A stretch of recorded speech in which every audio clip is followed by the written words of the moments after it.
Yo, what's going on, guys? It's Houston Sports Talk back into the video. And today, the Cleveland Browns have drafted Mason Graham, one-time All-American from Michigan last year, who played 12 games, and he had 45 tackles, 7 tackles for loss, 4 sacks, 1 pass defensed, and was an All-American, like I already mentioned.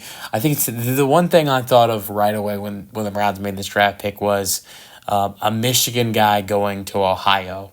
That's hilarious. But you know, that rivalry that Ohio State and Michigan has, and the Cleveland Browns in Ohio draft a Michigan player. I wonder. Does that make Browns fans not like the draft pick? I don't. I would hope you wouldn't view it in that way, because Mason Graham is a really good defensive lineman, and a really good addition to this Browns defense. I don't know. I mean, I think. And I will see how this trade pans out for them. We'll see I think another thing that I think is really important that we'll see what happens is what do the Browns do with their extra second round pick, with getting the 36th overall pick in this trade, because you had the opportunity to draft Abdul Carter, or the opportunity to draft Travis Hunter, and you could have added to the cornerback and wide receiver position with Hunter. Or you could have added look, Mason Graham is a great defensive lineman, but a better defensive lineman in Abdul Carter.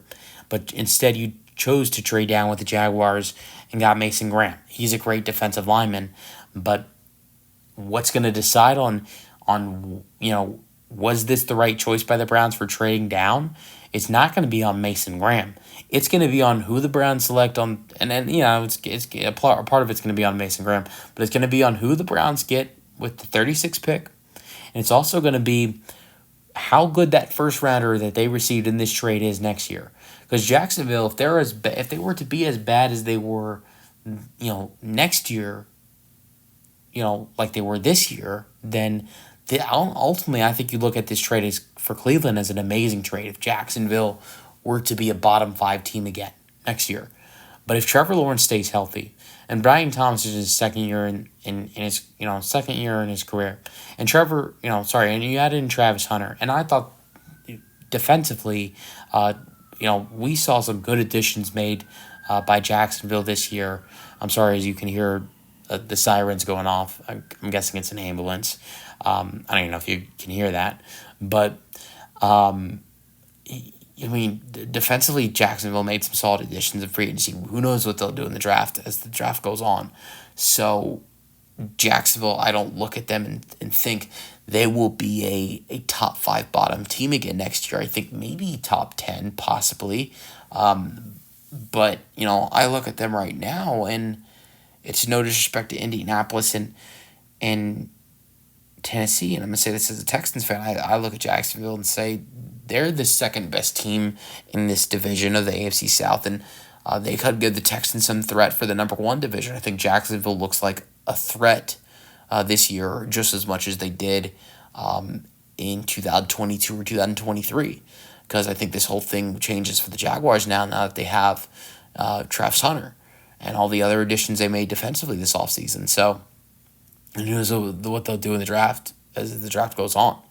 So, I think that, we'll see how this trade, it's going to depend on how Jacksonville does next season, on whether this was a good idea. Because no matter how good Mason Graham plays, if he just plays great, or not great, if he just plays good and has a good career, where he's making an impact for this Browns defense, and Jacksonville is bottom 10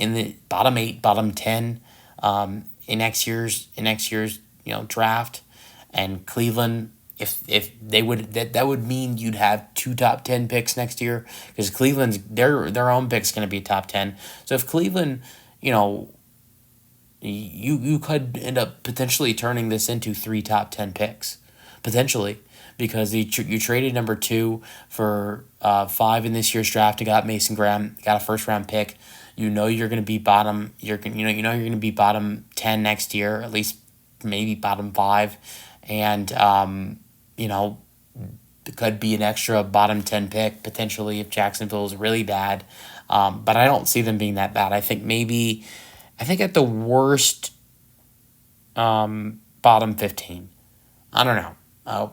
I think that Jacksonville, that pick's going to probably, I would say, that pick for Cleveland will probably be around, I'm going to predict 13 to 10 in that area potentially for Cleveland. That's not a solid area to be at in the draft though, especially if you have another first round pick too.